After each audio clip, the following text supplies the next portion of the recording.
Welcome to our third in the series of books in the Bible in 5 minutes. This is Leviticus, which is the third book of the Bible, not commonly thought of as the most exciting book of the Bible, but just as all the others, it's important. It's a part of the overall arc of the narrative of God being involved in our lives, and it teaches us about how God relates to us, how we relate to God, and how we are called to relate to one another.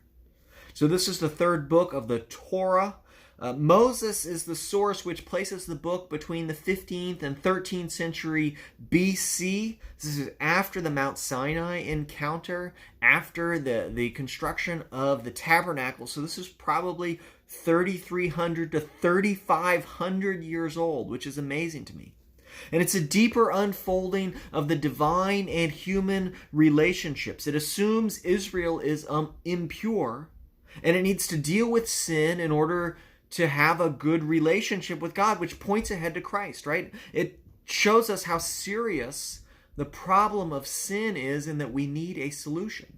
And so here we have the Old Testament law, and our inability to keep this is going to point ahead to the gospel, which will ultimately fulfill the law for us because we cannot. And the gospel will solve that problem of sin. It has ritual states in Leviticus. There's uncleanliness, so you can't participate in the rituals. There's cleanliness, and then there's holiness, which is God.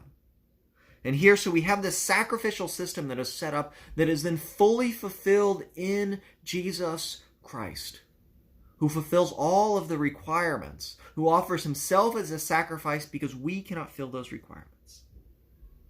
And so we talk about, the ritual laws in the Old Testament, they don't still apply. The moral law, which again teaches us how we relate to God, how we relate to one another, those are still important. Those are still relevant.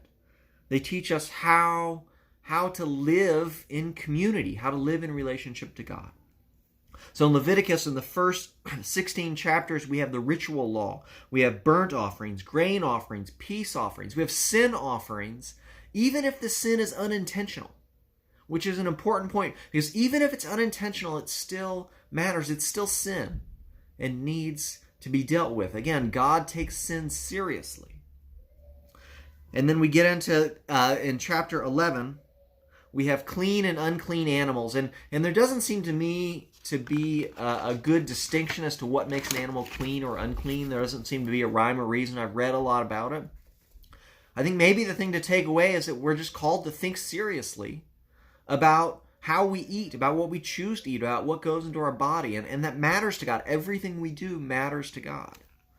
There's a section on bodily discharges, and there's certainly some health benefits here about preparing ourselves, caring for our body as we think about rituals. I think a lot of it is just our bodies matter. How we treat our bodies matter. How our bodies interact with one another, it matters. We are an embodied people, a physical people blessed with bodies, and it matters. We're not just souls kind of trapped in a body waiting to be released from it, but we are made in the image of God. And then in chapter 16, we get to the Day of Atonement, which is the guide for kind of the priest entering the most holy place. Hebrews 9 talks about Jesus as the final high priest. And here, again, we're pointing ahead to Christ, who makes the final sacrifice, who makes us worthy to enter the high place. And there's this great section in verse 20 about the scapegoat. And so they would have a goat, and they would lay hands on it. They would symbolically put the sins of the people on it, and then they would chase the goat into the wilderness. And so the sins of the people were placed on the goat. They were taken away by the goat, and the people's sins were carried away. And this is pointing ahead to Christ. This is what Christ does. He takes away the sins of the world through his love for us. And then we carry on, and in chapter 18 talks about sexual ethics. Again, our bodies matter. How we interact matters. Chapter 19, there's loving neighbors. And there's ethical laws, how we treat God, family, the poor, workers, how we treat the stranger. It matters, right? God is calling the people to live differently than the communities around them, and it all matters.